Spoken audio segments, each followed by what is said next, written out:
This is Nicola Daniels. I'm a Baha'i, and I'll be taking you through this slideshow about the twin holy birthdays, bringing two calendars together. The twin manifestations in the Baha'i faith are the Bab, who was born on 1 Muharram 1819, and Baha'u'llah, who was born on 2 Muharram 1817. Now, 2015 is an exciting year for Baha'is worldwide because up until now, here in the United States of America and other countries in the West, these birthdays were not being celebrated according to the Islamic Lunar calendar, but according to the Gregorian calendar. And so the dates were quite different. And we'll begin to understand why and how the Universal House of Justice has come to a solution as to how to celebrate these birthdays together. Here's a quick comparison of the two calendars. Now, the Bab and Baha'u'llah were born as Muslims in a region where the Islamic Lunar calendar was and is used. This calendar has 12 months of 29 or 30 days each, and each month starts on the birth of the new lunar cycle. Traditionally, this is based on actually witnessing the crescent marking the end of the previous lunar cycle. And in the next slide, we will see what this looks like, what the crescent moon looks like. The total number of days in an Islamic or lunar calendar year is 354 or 355. The Gregorian or solar calendar has 12 months of 30 or 31 days, with 1 month having 28 or 29 days. So the total number of days in a year in the Gregorian calendar is 365 or 366. This means the Islamic or lunar year is shorter than the Gregorian year by about 11 days. Here we see the moon phases. Let's say that day 1 is the day of the new moon. As time passes by, the moon waxes and you see more of it. By day 7.5, day 7 to 8, we will have a half of a moon, which we call the first quarter. And then it waxes more and more until you get to the full moon on about day 15. And then by day 22 to 23, the moon is waning and we see the last quarter or a half a moon. And it wanes some more until about 29.5 days after day 1 is when you get back to the new moon. So the cycle lasts about 29.5 days, and we will see how this is significant. Depending on the time of day when the moon is new, the waxing crescent we talked about in the previous slide may not be visible to the naked eye until the second day after that new moon. Here is an example from August 2015. This is what the moon will look like on the 16th of August 2015. The new moon for August 2015 is the 14th, so this is 2 days after. And we will just begin to see the waxing crescent moon. Comparing the birth dates.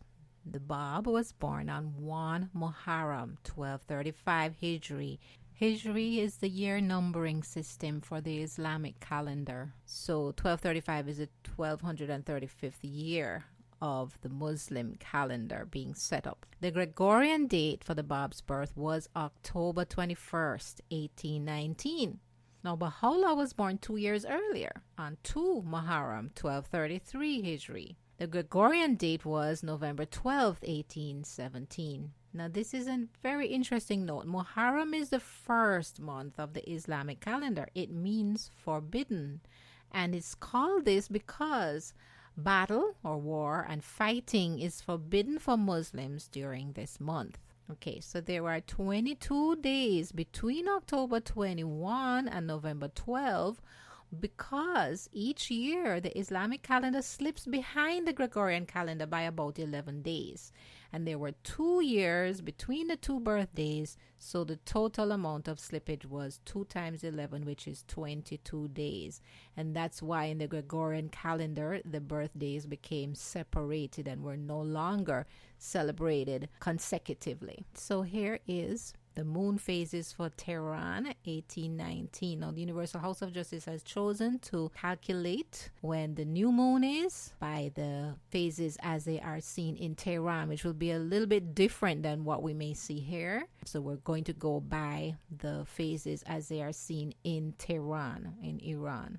So now, on 21 October 1819, when the Bab was born, this was the second day after the 8th new moon after Nowruz. Nowruz is 20 or 21 March. That's the Persian New Year. Now, the crescent moon would have been first witnessed on this day. So this would have been the first day of Muharram, is the day when the Bab was born, 2 days after the 8th new moon after Nowruz. Similarly, for the moon phases for Tehran in 1817, we see that 12 November 1817, when Baha'u'llah was born, was the third day after the 8th new moon after Nowruz. The day before that, the crescent moon was first witnessed, the second day, and that was the Bab's birthday. So Baha'u'llah's birthday came the day after the Bab's birthday in 1817, although the Bab, remember, had not been born yet. We were saying earlier that the lunar cycle takes about 29 and a half days. It's about 30 days. And this chart from Wikipedia shows the fluctuations of the 8th new moon after Nowruz, which is Baha'i New Year. And these dates mark the dates of the twin holy birthdays in the Baha'i calendar between the years 172 and 221 Baha'i era, that is 2015 to 2065. There are 30 days between 14 October and 13 November. This is the time it takes for a full lunar cycle, that is new moon to new moon, or if you prefer, full moon to full moon. What is the spiritual significance of the twin birthdays? The manifestations of God are often likened to perfect mirrors, intermediaries between the Sun of Truth, that is God, and humanity.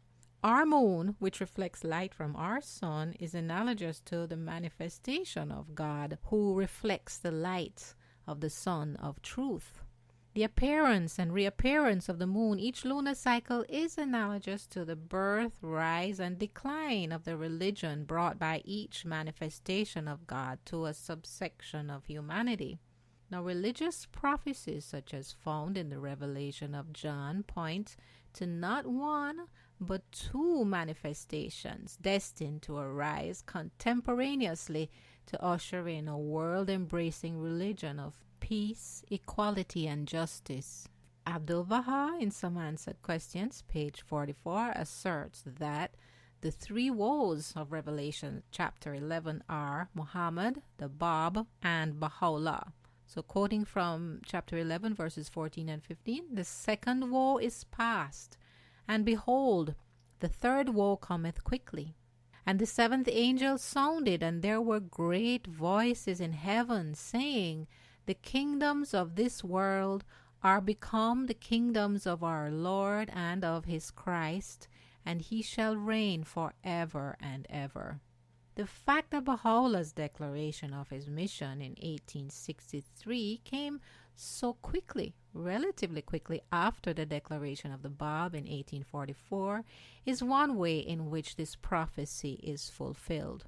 The close proximity of the birthdays of the twin manifestations at the start of the lunar cycle and at the beginning of the Islamic year when fighting is forbidden is perhaps another. So we jump to 2015. Here are the moon phases for Tehran, Iran in 2015. We see again the first new moon after Nowruz would be April 18 and the 8th new moon on November 11. Now notice this new moon, the other two, if you look back, were in the morning time. The ones in 1817 and 1819. The new moon was first new in the morning. Now, in 2015 on November 11, the moon is not going to be new until 9:17 p.m.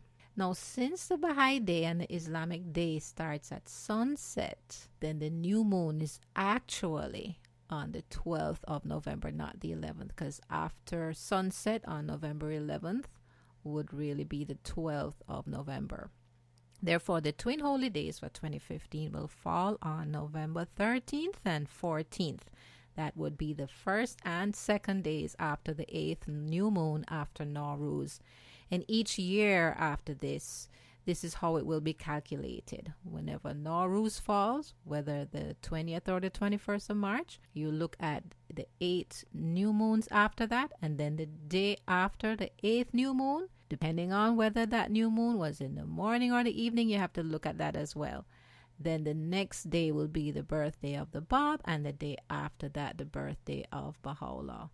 Now, why the first and not the second day after the new moon? We saw that in 1817 and 1819. It took 2 days before the crescent moon was seen. This is my personal interpretation. Traditionally, the start of the month of Muharram has been decided based on actually witnessing the crescent moon by the eye. But depending on the time of day when the new moon occurs, it may be possible to see the crescent the first day after the new moon. And thanks to science, we can know with certainty that the moon is beginning to wax even if we can't see it yet. Most of all, thanks to the teachings of the twin manifestations, we Baha'is live by the light of the spiritual reality revealed by them, even if we don't fully understand the reasons for the laws and the ordinances they brought. I hope you have enjoyed this presentation on the twin holy birthdays of the Bab and Baha'u'llah. If you have questions or comments, please feel free to comment in the box below if you're on YouTube or Facebook. And if not, you can send us email at wi@usbnc.org. Thanks for watching.